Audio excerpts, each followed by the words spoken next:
We'll guide you through how to fix Gmail not receiving a verification code. If you find this helpful, consider subscribing and liking the video. First, go to your Gmail account on your desktop and sign in. Once you're logged in, click on the gear icon in the top right corner to go to the Settings menu. In the Settings menu, navigate to the Forwarding and POP/IMAP tab. Make sure that the Disable POP and Disable IMAP options are selected. Sometimes, having these enabled can interfere with receiving certain emails. Next, check your Filters and Blocked Addresses tab to ensure you haven't accidentally set up a filter that could be blocking or archiving emails from Google.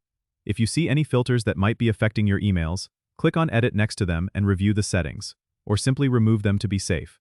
After checking the filters, go to the Spam folder from the left-hand menu and see if the verification code email has been mistakenly sent there.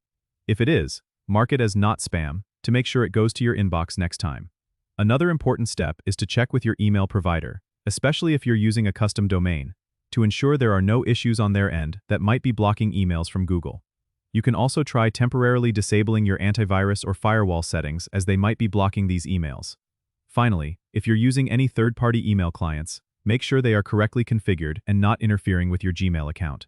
After making these changes, request the verification code again and see if it comes through. Don't forget to subscribe and comment if this helped you out.